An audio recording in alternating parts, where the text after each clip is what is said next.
WrestleManiacs, maniacs. This is the podcast, it's called WrestleManiacs. Adam, Donald, Indy, and Josh. Then now together forever and son. WrestleManiacs. This is the podcast, it's called WrestleManiacs. WWE, AEW, TNA, JPW. WrestleManiacs. Welcome, WrestleManiacs, to our Money in the Bank Review 2024. It is again July the 6th, and I'm not alone this evening. I've got the famous, the world famous, the toast of the West Coast herself, Donala, with me tonight reviewing. How are you doing tonight, Donala? I'm good. Yourself? Oh, doing great. Again, I have a little bit of a reason to smile a little bit. I would say it's morning again in America, to quote an American President Ronald Reagan, but we'll get there. Again, depending if you want to let everybody know what's up. Toot your own horn while you can, okay? I can. Toot, as I think they would say. Look, Indy's in the chat. Hi, Indy. Indy is in the chat. My goodness. Sammy is, let's show what he's saying. Sammy is trash. Wow. All right. We've got some controversy started already. Toot. Hey, I like it. He is starting fires already. That's great. That is awesome. Right. I think we should start off with this John Cena announcement, which was totally unexpected. Sure. I thought Trish Stratus is going to go out there and cut a promo. We are in her hometown of Toronto. John Cena almost had me in tears. I was just sad after thinking about it. But John Cena announcing that he is officially retiring. 2025 will be his final year with the WWE. He said Royal Rumble Elimination Chamber WrestleMania will be his last. So this is his last road to WrestleMania. But on the press show, he clarified and said that he's actually going to retire by the end of 2025. So he's going to go on one last full run. My God, I feel like I literally grew up with Randy Orton, Batista, and John Cena. They all debuted in 2002. Or you can even add Rey Mysterio in there. I saw John Cena as a prototype, the doctor of thugonomics, leader of the chain gang soldier, leader of C Nation, Hollywood, Super Cena, Hollywood John Cena. And it's just been such an incredible ride. I hate to see him go, but it's expected. So you're saying you couldn't see that coming? Is that what you're saying? I wasn't expecting for him to announce his retirement out there. So Jonathan Myers in the chat says it's so sad that John Cena is going to retire. Let's hope that John Cena is going to be in the 2025 WWE Hall of Fame. I could see that. AO Productions, AO, end of an era. Thank you, Cena. Yeah, hashtag thank you, John Cena. Again, it's bittersweet to a degree. I kind of liked John Cena before he was the rapper. That was always my kind of favorite gimmick. Even though there was nothing there, I thought he was a good incoming blue chipper. Again, when you mentioned Rey Mysterio, it makes me feel old because I remember his debut in WCW in '96. Oh, wow. And so I know. Showing your age here, Josh. I am. I know. I'm just like, who's this young? But, really, thinking about it, I remember his debut and Randy Orton's debut, and I was in high school then. So, I was in elementary school. Oh, man. Yeah, I see. Humble right there. There's some pie. I can eat humble pie. But, no, really, it was a surprise. But, I think it's going to be one of those things that, look, Sting did that, before an AEW, right? And so, really, I think it's great. And I think somebody said on Twitter earlier that we're going to get a year of uncensored John Cena on Netflix on Raw. So, really, we might get some good stuff from John Cena. Yeah, he did say he was going to he's going to be on the first Raw on Netflix. It should be glorious. And for anybody who doesn't know, Adam knows. I went to Houston, Texas this past Memorial Day weekend because I had never met John Cena. And this was my chance to meet John Cena. And so for those that don't know, I met John Cena this past Memorial Day weekend in Houston, Texas. She saw him. I was dying of the heat and the humidity, almost passed out, but it was so freaking worth it. And especially now that he announced his retirement, I'm glad I got to meet him. Yes. As a WWE superstar.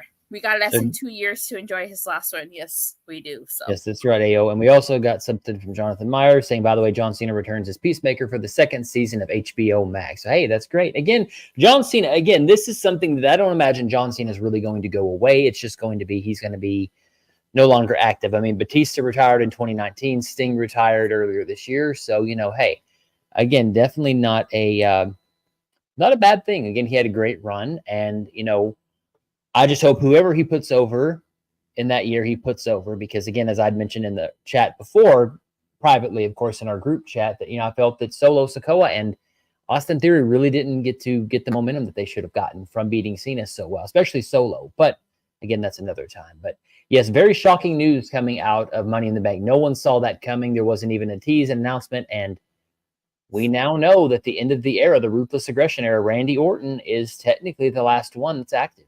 And after he's gone... No, Ray Mysterio's still there. Well, okay, Ray too, but for me, I don't consider Ray a part of the Ruthless Aggression. I consider him an era prior to that myself. But again, I can see where you growing up with him in elementary, he would be. But again, he was gone for quite a while too. Randy Orton's been kind of a constant presence, and John Cena's been gone for a minute too. But definitely shocking news. But from there, anything else you want to say about retirement for John Cena, Dadala, besides the tears and besides the just bittersweet moment that we all shared with the WWE Universe this evening? We have to all go make that trip to WrestleMania. I know I'm going to go. And I'm planning on going to the Royal Rumble too. So we all have to try to make that trip. Exactly. You can chant Cena. You can chant Let's Go Cena. I'll do the Cena sucks chant. So that'd be perfect. Oh, here we go. AO also says Cena also said he'll retire in shorts. Yes, please. That's perfect. Better than the original John Cena's tights. But anyways, back to Money in the Bank. We started off with quite a banger, I would say. We actually got the men's Money in the Bank match to kick off this show. Again, it was LA Knight, Drew McIntyre, Carmelo Hayes, Chad Gable, Jey Uso, and Andrade. So, what did you make of this match, Donna? We all knew that Drew McIntyre won, as someone predicted. Okay, whatever. Again, what did you make of this match, really? I thought this was a pretty decent match. Two of the spots that stick out to me was a sunset flip powerbomb that Andrade did to Melo on the ladder. Yes. I don't know if this was a botch, but when Chad Gable was dangling, it seemed like Jey Uso was supposed to hit him with the spear, but he fell before he could do that. That's why he still did the spear afterwards. So I think that was a botch on Chad Gable's part. I think it was. I mean, again, and boy, I it was close enough to disaster where he hit his face pretty hard. And again, I think he was going to hit the spear, but masterful Chad Gable just changing in midair like that from getting because you imagine if he landed on his feet, he would have broken his legs probably. So kudos to Chad Gable. And yeah, that sunset flip was nasty. Poor little Melo, as I call him. He just, number one draft pick, but still getting his ass kicked, unfortunately. But I will say one spot I really liked was the javelin spear to Jey Uso as he was going to be putting his hand on the Money in the Bank. And here comes Drew McIntyre with the javelin spear to the ladder and a Claymore kick. And Drew McIntyre is your Mr. Money in the Bank. It wasn't as wild as I expected, to be honest with you. It was kind of tame by comparison to other Money in the Bank in the past. I felt like it was super, super tame compared to other Money in the Banks. I also was kind of like, at first there's a moment where I was like, okay, CM Punk is going to come out. CM Punk didn't come out. So when Drew won, I was like, oh, they're going to waste this cash in. Yep. So I was just like, crap. I was like, I honestly, I feel like it's a mixed bag for one, because you know what? Let's go ahead and talk about the match since we're on it.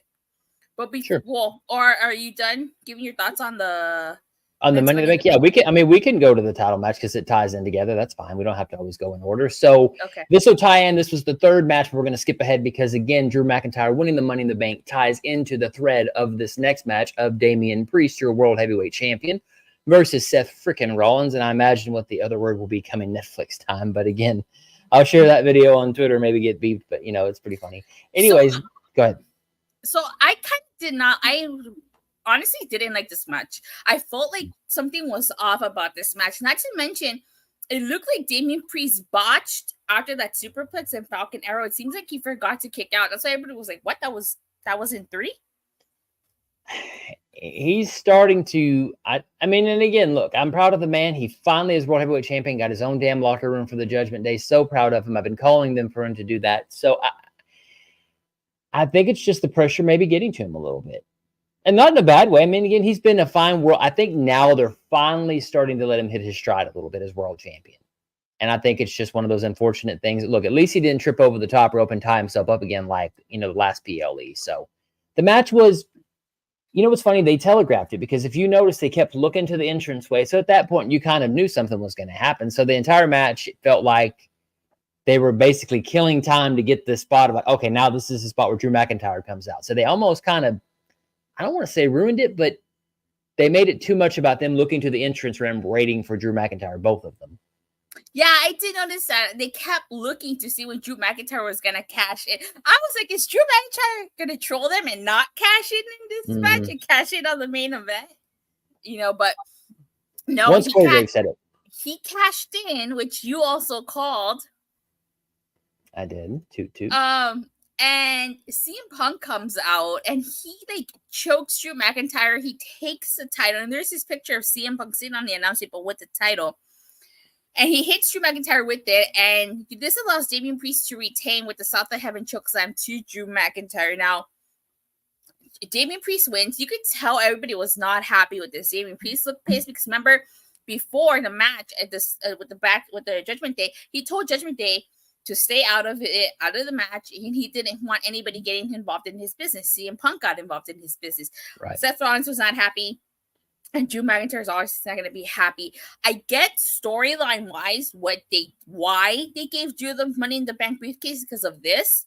Mm-hmm. Because now you tell the story where not only did CM Punk screw Drew McIntyre, he screwed Seth freaking Rollins without Rollins even getting pinned. Yep. What I loved is there was a little moment to where the camera barely caught it, but if you go back and watch it, as he's sitting on the announce table, they're like, "What are you doing, Punk?" And Michael Cole's like, "What are you doing?" "Oh, I'm doing my job." And at the camera, he flashes 3, meaning 3 times he's through Drew McIntyre. But another thing, let's talk about this. Michael Cole saying, "Holy ish." That was interesting as well. Now, again, granted, we all kind of knew CM Punk was coming out, but that was different. You don't hear that very often from announcers. And again, we'll talk about some more rated R stuff the crowd did. But this match, again, it's one of those things to where they're trying to get Damian Priest over, and I think that this is going to be one of those things where his first reign, I'm just going to say it. Unfortunately, there's so many different returns that happened during his initial rise between CM Punk, between Seth Rollins, and Gunther's rise. Poor Damian Priest is kind of lost in the shuffle. AO Productions actually said, "I knew Drew was going to lose it immediately. What a waste of a match for the Money in the Bank." And also, really, I hate to say it, this match as well. Christopher Jackson Denver says, "Hi, everyone." Poor Damian Priest, his title reign has been snake bit from the start because I think he literally just became champion because they didn't know what to do with Seth Rollins being injured, Drew McIntyre being injured somewhat, and CM Punk being injured all at the same time around WrestleMania. They had to do something. I just feel like, okay, like I said, on one hand, I understand why they made the decision that they did. You have this bigger story you're telling. But at the same time, I feel like it's kind of a waste of a Money in the Bank. I agree.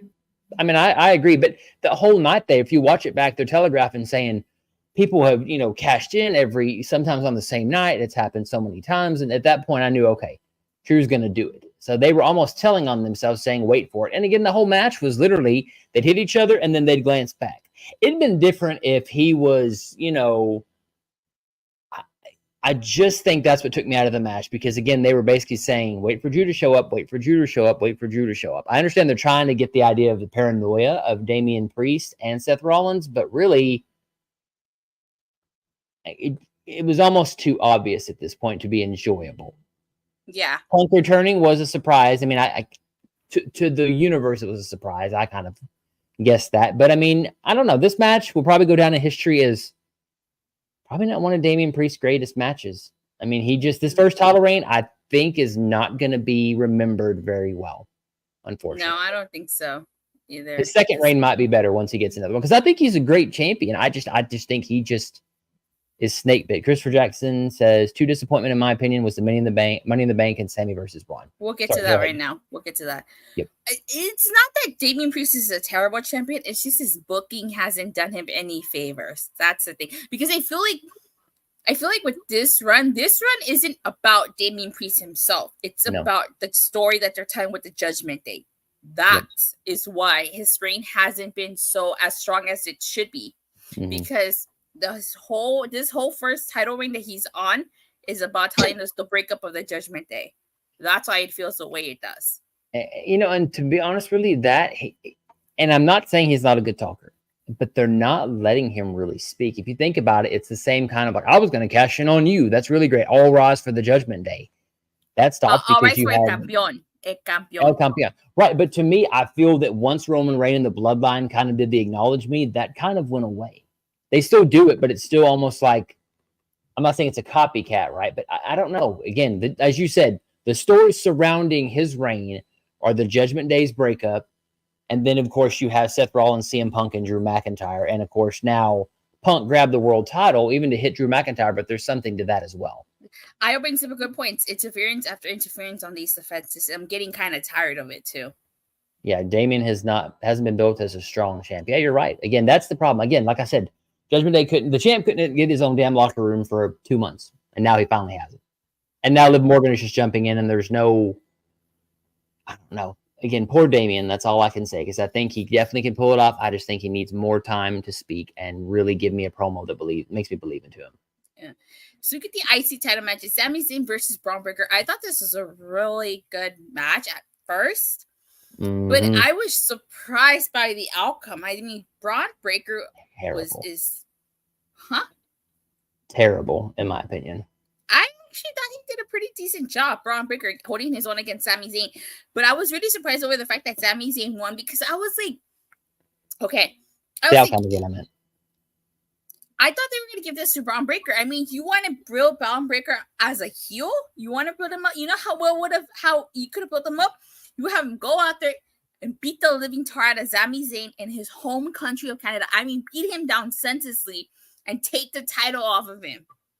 Oh, cover him with the Canadian flag and pin him 1, 2, 3, right? That would have been perfect. And because, again, Braun Breaker, as I say, Braunberg, in the best sense of the word, because he has the speed, he has the power, and all he's got to say is, I'm going to kick your ass. That's all he's got to say, and there's nothing else that needs to be said.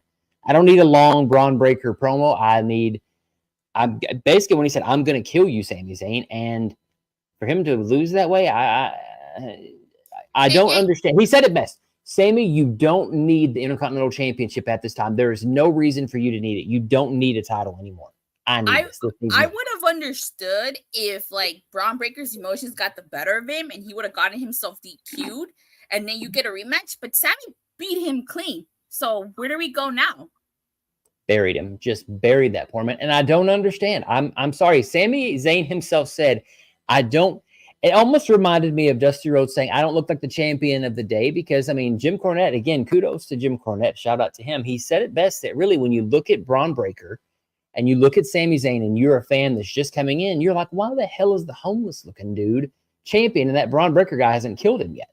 I mean, again, that to me says a lot, that Sami mentions he doesn't dress the right way. He doesn't look like a wrestler. And I think this was the time to put Braun Breaker over. And for whatever reason, they want Sami Zayn to still be IC champion. And to me, it's one of the most boring reigns I've seen from him. I don't care. There's no reason for it. It's like John Cena being US champion. Why?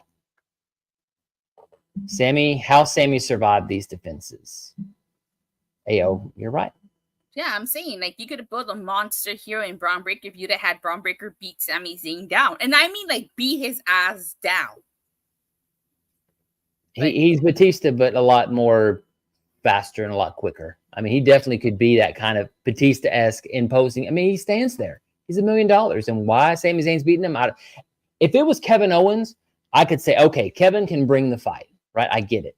But Sami Zayn didn't have any reason to beat Gunther. Gunther should have never lost the IC title to Sami Zayn at all.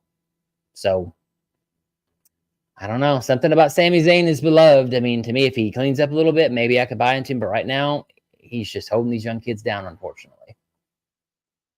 So, is what it is. Well, we talked about the title match with the World Heavyweight Championship. So now let's get on to the women's Money in the Bank ladder match. So tell me, Dotto, what did you make of this crazy, zany, over the top, overbooked, I would say, Money in the Bank match for the women? I actually like the women's Money in the Bank match a lot better than I did the men's. Yes, in the best way possible. But my goodness, they were taking bumps upon bumps. Chelsea Green's dive basically backward, call it a coffin drop into the tables to the outside. My goodness, that was amazing to see. And then all the other ones. And not to mention her unprettier to Naomi off onto the ladder. God, I was so scared of them because I think it was Lyra. And yeah, when Io Sky hit that sort of Rikishi-esque pile driver, sit down, tombstone pile driver onto that ladder, and then that ladder fell. Oh my gosh. I was so scared for both of them. I thought, God, hopefully they didn't break their necks on that one. Right? I mean, again, and we all know the result. It is Tiffy time, who actually ends up winning and is the Mrs. Money in the Bank. Or Miss Money in the Bank, I should say. Excuse me. It's not Morphin time. It's Tiffy time. And I loved her interaction with Trish Stratus. Even though Trish Stratus was a little kind of weird being a host here, it definitely was interesting to see that sort of interaction between them two. There's a tease there somewhere. And where you see Trish Stratus, face Tiffany Stratton? Could be for the women's title. I mean, Trish needs another title reign, one more. Why not? I mean, I think, and somebody asked her about retirement, and she said, me and Lita don't really stay retired. We just stay ready. That's how she pretty much put it. So I was wondering if there was going to be something there. I going back to women's match, I like that Chelsea Green paid homage to Trish Stratus. She was decked out in the Canadian gear. She had the cowboy hat like Trish did. I loved it. It was great. I mean, again, Chelsea is the hometown favorite at that point. I mean, again, I really thought Chelsea Green was going to get it. Home country. You're right. But she definitely did get a massive pop, which was great. And also, to me, you know what? For a moment, I was like, is she going to win it? Is she going to actually win that Money in the Bank briefcase? I was like, my prediction, no. So it was a great match. It was a lot better than the men's, I'll tell you that. So those women went out and shined. And them doing a standing ovation after, I think the Michael Cole and Corey Graves, great. Well-deserved, ladies. The women actually killed it. Chelsea Green, like Io said, she was afraid of ladders. I thought she was hilarious. She really knew how to maximize her time in the match. And, I would not have been mad at Chelsea Green won. Yep, and you know what? Naomi actually did not look terrible in this match. She got a few shine spots. I was proud of her, and I was like, all right, look at her. She's actually getting some time to shine or glow, I guess we call it. Yeah. So great. Anything else about the women's match? We want to go forward to the main event. What about Io Sky dropping Zoe Stark on that ladder? Oh, God. Look, my favorite three women to be now are Io Sky. Well, I think that I have a lot of them, but Io Sky is one of my guilty pleasures for sure in terms of like her in-ring skills. Kairi Sane, damage control. We all know I love damage control, but they took so many more risks than I expected in a women's match, and it was great. It was well done, and it was well executed. There was a botch here or two, but definitely one of the matches. I'm going to say one of the matches of the night, really, for a kind of okay pay-per-view. Definitely. PLE. Yeah. So on to the main event. Are we ready for the Bloodline versus Team RCKO, or whatever we want to call them? Cody Rhodes, Randy Orton, and Kevin Owens versus the Bloodline of Jacob Fatu. And then we had Tama Tonga as well as Solo Sikoa with Tonga Loa on the outside in a suit, just hanging out, being kind of chill. What did we make of this match, Dadala? I feel like, a couple things. I feel like it started off kind of slow and it really picked up towards the middle. Jacob Fatu, and great showing by Jacob Fatu. This in his in-ring debut for the WWE. And I really like the fact that commentary kept reiterating to us, Jacob Fatu is really dangerous. Like WWE had to pull strings just to get him into Canada. Mm-hmm. Yeah, because of his background. To me, I'm sorry, Solo Sikoa is done. Because to me, I'm sorry. Again, it's nothing against Solo's weight. Again, everybody is different. Everybody's body is beautiful and all that. But Jacob Fatu makes Solo Sikoa look like a lazy bastard in comparison to all the other ones. He just does. Because, again, if you look at Tonga Loa and even Tama Tonga, Solo, if you watch back the match, right, and watch all of them wrestle, God, every time Solo was in there, it just dragged for me. I'm like, Solo, come on, put some speed up, get some viciousness. Look at the fact that he even did the running hip to Kevin Owens. Jacob Fatu made it look like he killed Kevin Owens. Insane speed. To me, Jacob Fatu has already taken over as the tribal chief. And if they're not going to say it, I will. Solo Sikoa has now basically been overshadowed by Jacob Fatu in less than one match in WWE. It makes Jacob, again, it makes Solo look lazy by comparison. No doubt. Io says that if I'm Owens in order, I get tired of feeding with this guy. So it looks like a wish list mix of Samoa Joe and Umaga. Thank you. I mean, yes. And again, it's just one of those things that I feel bad for Solo, but man, take off the freaking, gloves of being a chauffeur, for God's sake. I don't buy him as a threat. I don't. They spent so much time making the Tongans as well as Jacob Fatu a threat that really Solo Sikoa is the mastermind. But no, I think I agree with Io. He's secretly taking orders from The Rock. I mean, yeah, that's probably true. I mean, because my wife was talking about that. Like, well, where's The Rock in all this? Isn't he supposed to that's his cousins? And like, it's really weird. He's hands off when he was so hands on earlier this year. I'm like, well, that's probably filming a movie. He saw filming a movie. Right. But I'm saying in terms of for storyline purposes for her, yeah. She's like, well, where is he? He should have, because again, remember, my wife loved her to death. She still is the believer. She knows it's something different. But look, Roman Reigns showed up late one day on SmackDown. She was like, well, why? He's the champion. He should be there on time. And at that point, you can't, again, and that's not a knock, because you know what? We all were at one time believing that Kane and Taker were brothers, right? So I don't want to. Don't crush your wife's heart like that. No, because I want her to enjoy it. Because after a while, you become cynical. And when you really enjoy it for what it is as a movie and not breaking it down like we are now, it just is so enjoyable. So she's like, well, where's The Rock? And really logically, I love seeing it through her eyes, because she's like, well, wait a minute, that is right. Rock and Roman just disappeared without really any explanation beyond they're just gone. So I don't know. I always think there's something for those type of fans. But yeah, this match was okay. The finish, I don't want to say it was flat. We talked about it. Yeah, we're still waiting. You know what? Everybody was waiting for somebody else to show up. Another Tongan, another Fatu, somebody to show up, and nothing happened. They're like, oh, that's it. Oh, I guess so. So, I mean, again, they're trying to make Solo be a threat to Cody for the title, but horrible. We said it in the predictions yesterday, on Thursday.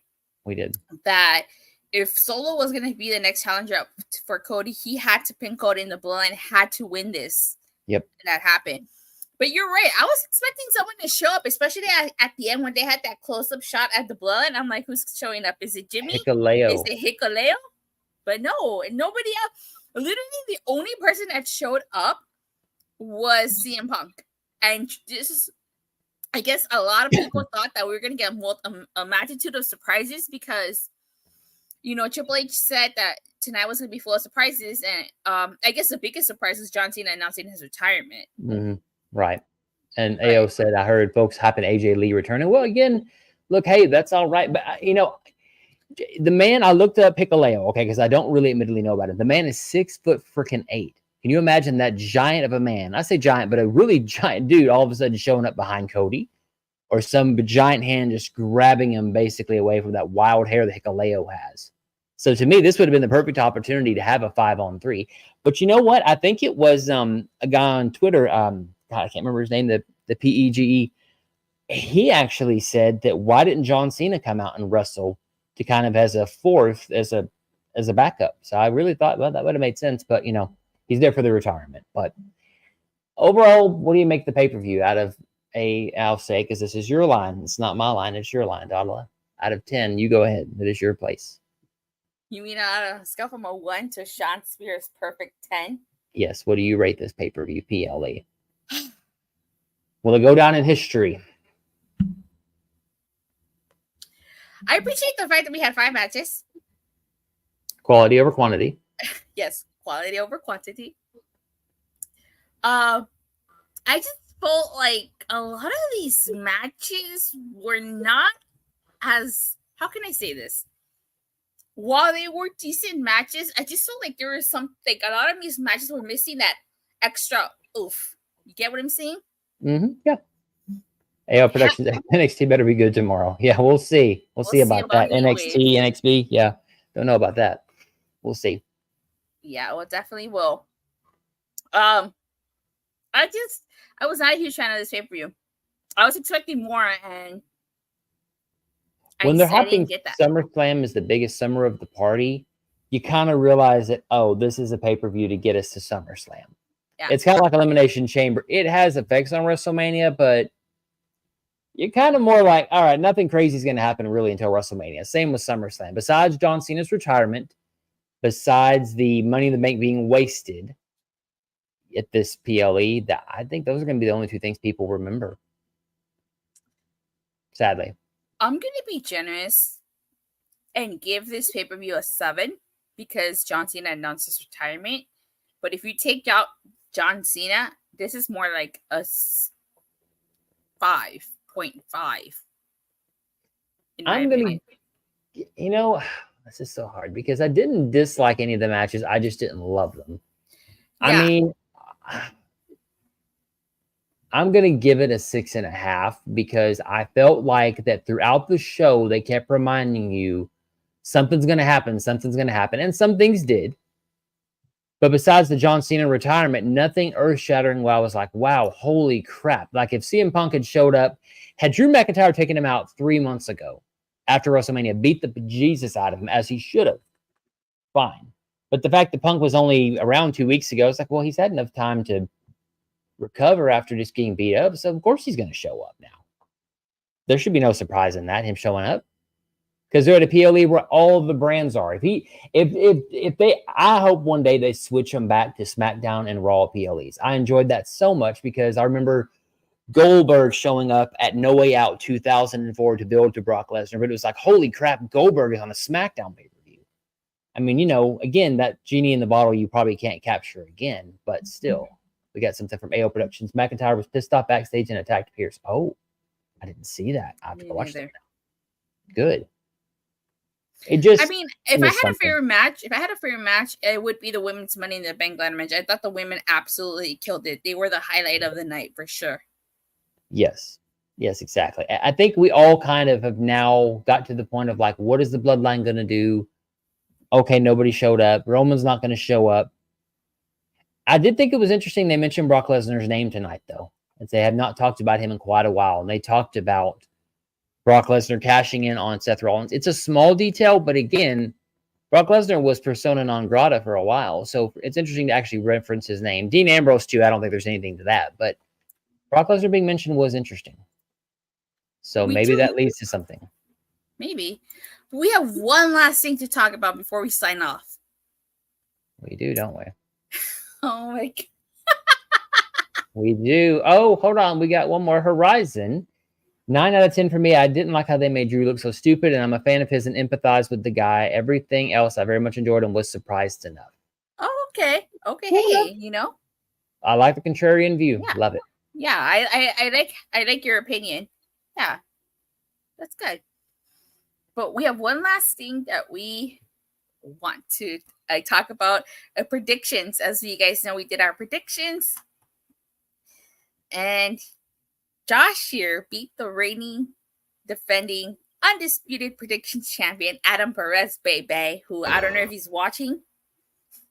But Josh, congratulations. For the first time since Crown Jewel of last year, yes. You won predictions. I'm gonna give this just a moment here. Let's take a moment. Thank you. It's morning again in America, everybody. Again, such a great moment. I come to this place deeply humbled, hand on my heart, just thinking all the people who believed in me. No, really, it was great. And you know what's great about it is that it was literally by what, 2 points, maybe a point if we didn't have the bonus. 2 points with the bonus, 1 point without the bonus. Exactly. So I just barely won. But that's all right, though. Look, I mean, Stone Cold passed out, you know, and Bret Hart barely won that match. So, hey, a victory is a victory. A W is a W in the book. So I acknowledge you as predictions champion. We'll see how you do at SummerSlam. Horizon says LL. Congratulations, Josh. So I won by 2 points, you're saying? 1, 2? Is that right? Yeah. Okay. That's what I thought. No. Oh, good. This is the fun part, guys, is we love kind of being able to just kind of talk and just talk to each other. But we do love it. And again, the best part about this is I won by, 1 point. And you know what? Dog will kick all of our asses next week or next month on SummerSlam, less than 3 or 4 weeks away. So that's the best part. You and Adam both kicked my ass for these predictions. You let us win, Donald. Don't lie. You were trying to be humble. You didn't want to, dominate it. You already are a better YouTube channel. Just, you just kick our asses. All right. You are the toast of the West Coast for a reason. I'm just saying, anytime you come to Texas, it's an event. Okay, I want to come and have your signature. Okay, like you meeting John Cena, I want to meet you. Okay, so look, that's just how this goes. Sign this Whataburger cup of mine. Okay, that's what I need you to do. All right. Where can people find you? Okay, again, enough of that. So yeah, you can find me at WrestleM Podcast. Again, I'll review Raw, SmackDown, NXT. I will get to Forbidden Door. Been a little bit of a delay on that, and TNA. I've got to watch TNA as well, so I'm gonna take some time tonight because I have no child tonight. So awesome time for me. Yay. I'm gonna introduce my wife to TNA. She's not watched the TNA before, so this is gonna be fun to explain to everybody. She knows who Joe Hendry is and sings the song without really knowing. She just heard it once and now it's stuck in her head too. So she also believes in Joe Hendry. That's good. I'm glad she believes. So other than that, where can they find you, Doc? Well, you can find me on Twitter at @TheSoul_. I talk about things I've seen AEW, WWE, TNA. You can check me out at Rangers of Wrestling every Monday, Wednesday, Friday, occasional Saturdays and Sundays. And for all things TNA, you can catch me on Bloody Slam every Thursday. Oh, that's great. All right. I thought you had more. Sorry. Sorry. Thank you guys all so much for watching. And for the continued support, please don't forget to like and subscribe. Make sure you hit that bell so you get notified whenever we go live or release a new video. And I guess we'll see everybody tomorrow for Heatwave. For Heatwave, we will find out exactly. Will Trick Williams whoop that trick, or will he be the trick that's been whipped? Whenever we'll find out till tomorrow. But before then and then after, we will see all of you guys later. Thanks so much for joining us, and see you tomorrow.